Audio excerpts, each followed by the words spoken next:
Hello friends, welcome back to Sunita's channel. ಇವತ್ತಿನ ವಿಡಿಯೋದಲ್ಲಿ ಹೀರೆಕಾಯಿ ತವೆ ಮಾಡೋದು ಹೇಗೆ ಅಂತ ನೋಡೋಣ. ಹೆಸರುಬೇಳೆ ಮತ್ತು ಹೀರೆಕಾಯಿನ ಯೂಸ್ ಮಾಡ್ಕೊಂಡು ಇವತ್ತು ಹೀರೆಕಾಯಿ ತವೆ ಮಾಡೋದು ಹೇಗೆ ಅಂತ ತೋರಿಸ್ತಾ ಇದ್ದೀನಿ.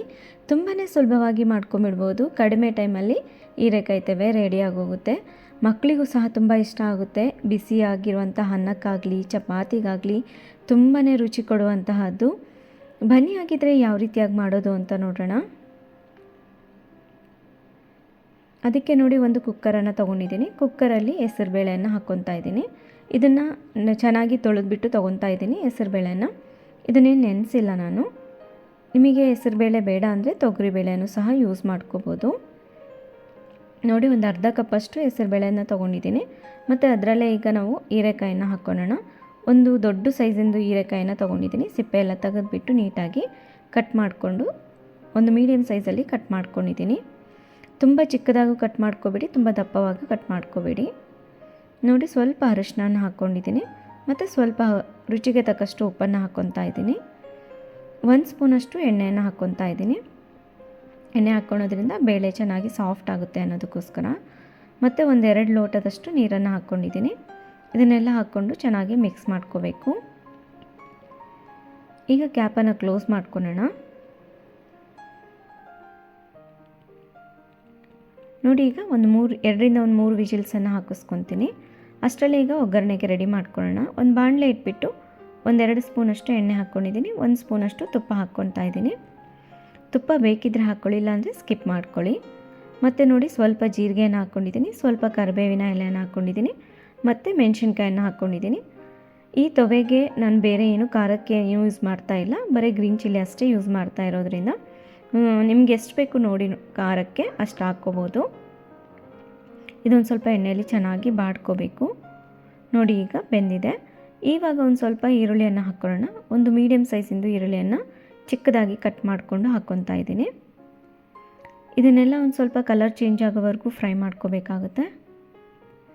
ಈರುಳ್ಳಿ ಹಸಿ ಆಗಿದ್ದರೆ ಅಷ್ಟೊಂದು ಚೆನ್ನಾಗಿ ಅನಿಸೋದಿಲ್ಲ. ಹಾಗಾಗಿ ಅದೊಂದು ಸ್ವಲ್ಪ ಕಲರ್ ಚೇಂಜ್ ಆಗಬೇಕು, ಒಂದು ಒಳ್ಳೆ ಘಮ ಬರಬೇಕು, ಅಲ್ಲಿವರೆಗೂ ಫ್ರೈ ಮಾಡ್ಕೋಬೇಕು.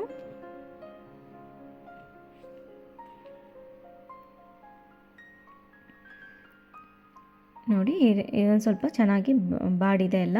ಇವಾಗ ಒಂದು ಟೊಮೆಟೊವನ್ನು ಹಾಕ್ಕೊತಾ ಇದ್ದೀನಿ. ಒಂದು ಮೀಡಿಯಮ್ ಸೈಜಿಂದು ಚಿಕ್ಕದಾಗಿ ಕಟ್ ಮಾಡ್ಕೊಂಡಿರೋಂಥ ಟೊಮೆಟೊನ ಹಾಕ್ಕೊಂಡಿದ್ದೀನಿ. ಟೊಮೆಟೊನೂ ಅಷ್ಟೇ ಒಂದು ಸ್ವಲ್ಪ ಸಾಫ್ಟ್ ಆಗಬೇಕು, ಅಲ್ಲಿವರೆಗೂ ಫ್ರೈ ಮಾಡ್ಕೊಳ್ಳಿ.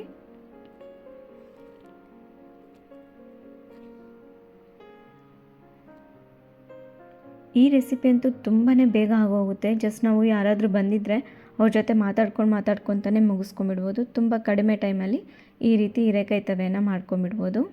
ಪ್ರತಿದಿನ ಏನಾದರೂ ಸಾರು ಮಾಡಲೇಬೇಕು ಅಂಥ ಟೈಮಲ್ಲಿ ಒಂದೇ ರೀತಿಯಾದಂಥ ಸಾರು ತಿಂದು ಬೇಜಾರಾದಾಗ ಈ ರೀತಿ ತುಂಬ ಈಸಿಯಾಗಿರುವಂತಹ ಹೀರೆಕಾಯಿ ತವೆನ ಒಂದು ಸರಿ ಟ್ರೈ ಮಾಡಿ ನೋಡಿ. ಈಗ ನೋಡಿ ಬೇಳೆನೂ ಸಹ ಬೆಂದಿದೆ. ಹೀರೆಕಾಯಿ ಬೇಳೆ ಎಲ್ಲ ಚೆನ್ನಾಗಿ ಬೆಂದಿದೆ. ಇದನ್ನು ಒಂದು ಸರಿ ಸ್ಪೂನಲ್ಲಿ ಈ ರೀತಿ ಸ್ಮ್ಯಾಶ್ ಮಾಡ್ಕೊಳ್ಳಿ. ಬೇಳೆ ಅಂತ ಅನಿಸ್ತಾ ಇದ್ದರೆ ಈ ರೀತಿ ಮಾಡ್ಕೊಳೋದ್ರಿಂದ ಸಾಫ್ಟ್ ಆಗುತ್ತೆ.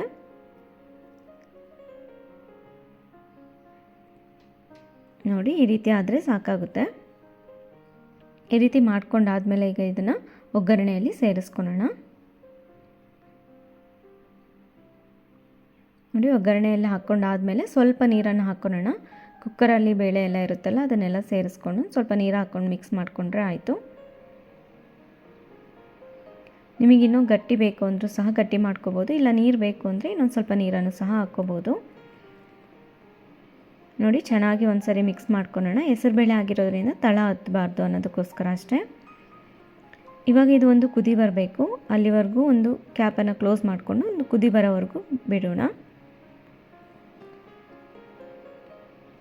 ನೋಡಿ ಈಗ ಕ್ಯಾಪನ್ನು ಓಪನ್ ಮಾಡ್ಕೊಂಡಾದಮೇಲೆ ಸ್ವಲ್ಪ ಕೊತ್ತಂಬರಿಯನ್ನು ಹಾಕ್ಕೊಳ್ಳೋಣ. ಒಂದು ಸರಿ ಮಿಕ್ಸ್ ಮಾಡಿಕೊಂಡ್ರೆ ಹೀರೆಕಾಯಿ ತವೆ ರೆಡಿ ಆಗೋಯಿತು. ಜಸ್ಟ್ ಒಂದು 10 ನಿಮಿಷದಲ್ಲೇ ಹೀರೆಕಾಯಿ ತವೆನ ನೀವು ಮಾಡ್ಕೊಂಬಿಡ್ಬೋದು. ತುಂಬ ಮಸಾಲೆ ಏನೂ ಇಲ್ಲ. ನಾನು ಬೆಳ್ಳುಳ್ಳಿ ಆಗಲಿ ಶುಂಠಿ ಆಗಲಿ ಏನೂ ಯೂಸ್ ಮಾಡಿಲ್ಲ. ನೀವು ಬೇಕಿದ್ದರೆ ಒಗ್ಗರಣೆ ಹಾಕ್ತೀವಲ್ಲ ಆ ಟೈಮಲ್ಲಿ ಬೆಳ್ಳುಳ್ಳಿ ಶುಂಠಿ ಪೇಸ್ಟ್ ಏನಾದರೂ ಬೇಕಿದ್ದರೆ ಸೇರಿಸ್ಕೋಬೋದು. ಈಗೇನೂ ಸಹ ತುಂಬಾ ರುಚಿಯಾಗಿತ್ತು. ಬಿಸಿ ಆಗಿರೋಂಥ ಅನ್ನಕ್ಕೆ ಸ್ವಲ್ಪ ತುಪ್ಪ ಹಾಕ್ಕೊಂಡು ಅಥವಾ ಚಪಾತಿಗಾಗಲಿ ತುಂಬಾ ರುಚಿಯಾಗಿರುತ್ತೆ. ಈ ರೀತಿಯಾಗಿ ಒಂದು ಸರಿ ಟ್ರೈ ಮಾಡಿ ನೋಡಿ. ಈ ವಿಡಿಯೋ ಇಷ್ಟ ಆಗಿದ್ದರೆ ಪ್ಲೀಸ್ ಲೈಕ್ ಮಾಡಿ, ಶೇರ್ ಮಾಡಿ, ಸಬ್ಸ್ಕ್ರೈಬ್ ಆಗಿಲ್ಲ ಅಂದರೆ ಸಬ್ಸ್ಕ್ರೈಬ್ ಆಗಿ ಮತ್ತೊಂದು ಒಳ್ಳೆ ವಿಡಿಯೋ ಜೊತೆಗೆ ಭೇಟಿ ಆಗೋಣ. ಧನ್ಯವಾದಗಳು.